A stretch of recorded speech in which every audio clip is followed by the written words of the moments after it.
हो सकाळी किती आले. आले? ते आले खात्यात? हो आले आमचे कधी पैसे. आले? सकाळी आले. तुमच्या पण आले? हो आले ना. सकाळी आले. आपण लाभाच्या वितरणाची सुरुवात सन्मान निधीची करत आहोत आणि साधारणपणे 2,34,00,000 आणि आधार सीडिंग झालेल्या ज्या लाभार्थी असतील त्यांना लाभ वितरणाची सुरुवात आजपासून होत असताना येत्या 4 ते 5 दिवसामध्ये टप्प्याटप्प्याने आपण या लाभाचं वितरण करणार. आम्ही या संदर्भातली भूमिका त्या ठिकाणी स्पष्ट केलेली आहे. मुख्यमंत्री माझी लाडकी बहीण योजना ही महायुतीचे सरकार देवेंद्र फडणवीस साहेब मुख्यमंत्री, उपमुख्यमंत्री एकनाथजी शिंदे साहेब आणि अजितदादांच्या नेतृत्वाखाली आम्ही चालूच ठेवणार आहोत. महिलांना आर्थिकरित्या सक्षम करण्याच्या दृष्टिकोनातून ही योजना आपण आणलेली आहे. आता पुढचं पाऊल याच्यामध्ये महिलांमध्ये आर्थिक साक्षरता आणणं म्हणजे फायनान्शियल लिटरसी ही त्यांच्यामध्ये आणण्याचा आम्ही ठेवलेला आहे. आणि 2100चा बाबतीतला निर्णय आमचं महायुतीचं सरकार योग्य वेळी जे आहे ते त्यानिमित्ताने घेईल. आम्ही लाडक्या बहिणींना दिलेलं वचन जसं 1500चं पूर्ण केलेलं आहे तसं 2100चं सुद्धा दिलेल्या वचनापासून आम्ही काही हरकत कधी घेणार नाही आणि लाडक्या बहिणींच्या आयुष्यामध्ये आनंद महायुतीच्या सरकारच्या माध्यमातून असंच चालतो. विरोधकांच्या नजरेत सुरुवातीपासूनच लाडकी बहीण योजना खूपच आलेली आहे. तुम्ही जर बघाल ज्या वेळेला 28 जून 2024ला ही योजना जाहीर झाली त्या दिवसापासून आजपर्यंत विरोधकांनी त्या योजनेची कधी प्रशंसा केलेली मी तरी ऐकलेली नाही. त्याच्यामुळे त्यांना माहिती आहे की ही योजना जी आहे महिलांच्या आयुष्यामध्ये त्या ठिकाणी चांगले दिवस आणते, आनंदाचे दिवस आणते. अशा पद्धतीची योजना आजपर्यंत कधी आली नव्हती. महायुतीच्या सरकारने पहिले आणली. विरोधक पहिले म्हणायचे की तुमचं फक्त रजिस्ट्रेशन करून घेतील, 1500 तुम्हाला येणार नाहीत. मग 1500 यायला लागले. काहींच्या खात्यामध्ये एकदम 3000 जमा झाले, 4500 झाले, काहींच्या खात्यामध्ये 7500 जमा झाले. मग म्हटलं निवडणुकीनंतर बंद करतील. निवडणुकीनंतर पण डिसेंबर असेल, जानेवारी असेल, फेब्रुवारी असेल, मार्च महिन्याचा लाभसुद्धा सुरू आहे. हे विरोधक टीका करत राहणार. त्यांच्यामधलं जे नैराश्य आहे ते कुठं ना कुठंतरी या योजनेवर काढण्याचा त्यांचा प्रयत्न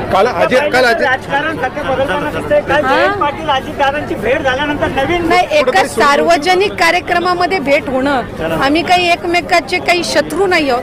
राजकीय वेगवेगळे जरी त्या दोघांनी त्या ठिकाणी निर्णय घेतलेले असले, एका सार्वजनिक कार्यक्रमामध्ये स्वाभाविकरित्या आज मुख्यमंत्री, दोन्ही उपमुख्यमंत्री किंवा कुठले मंत्री किंवा समोरचे विरोधी पक्ष नेते जरी आले तरी त्या निमित्ताने एका व्यासपीठावर असतात. त्याच्यामुळे त्यामध्ये काही असं वेगळं काही राजकारण बघण्याचं काही कारण नाही. आणि त्यामुळे असाच आशीर्वाद तुमचा कायम असू द्या. तुम्ही आहात म्हणून हे आमचं लाडकं सरकार देखील बहुमतात आलंय आणि यापुढे देखील लाडक्या बहिणींसाठी विविध योजनांमधून आपण या लाडक्या बहिणींना ताकद देण्याचं काम करू. हे छोटे छोटे पैसे 1500 रुपये काही लोकांना पैशाच्या राशीत लोळणाऱ्या लोकांना काय करणार 1500 रुपयाची किंमत.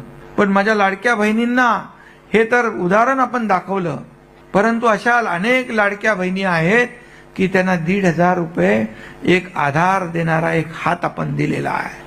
त्यांना खऱ्या अर्थाने आपण आर्थिक स्वातंत्र्य मिळवून दिलंय.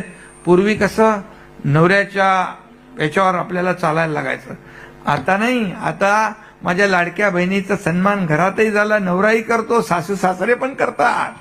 कारण ते पैसे लाडकी बहीण तिच्या सहीशिवाय काढू शकत नाही. हा देखील सन्मान आपण मिळवून दिलाय.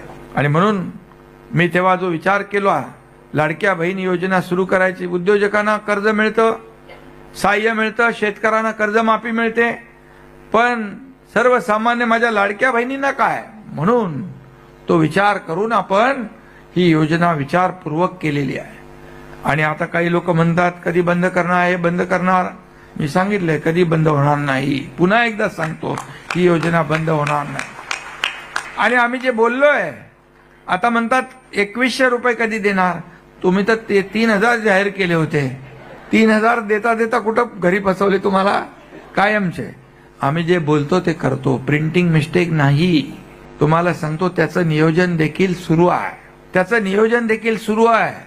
कारण शेवटी आपल्याला हा जो काही डोलारा सांभाळायचा आहे. आपल्या अनेक योजना आहेत, संजय गांधी निराधार योजना, श्रावण बाळ योजना, अनेक योजना सुरू आहेत. आपण विकास प्रकल्प इकडे सुरू आहे, शेतकऱ्यांच्या योजना सुरू आहेत. या सगळ्या योजना सुरू ठेवायच्या आहेत आणि तुमची योजनाही सुरू ठेवायची आहे. आणि तुमच्या योजनेमध्ये जे वाढ करायची आहे त्याचं देखील नियोजन आमच्या डोक्यामध्ये आहे आणि योग्य वेळी सगळं होईल. त्यामुळे तुम्हाला पहिली तर चिंता आहे, आता मिळतात ते बंद होणार नाहीत ना, तर ते बिलकुल चिंता करू नका. हा एकनाथ शिंदे तुमचा भाऊ तुमच्या सोबत आहे. आणि तुम्हाला एकच सांगतो, आम्ही कुठलेही निकष बदलणार नाही. ज्या पात्र बहिणी आहेत त्यांना ही योजना कधी बंद होणार नाही. ही योजना कायम सुरू राहणार.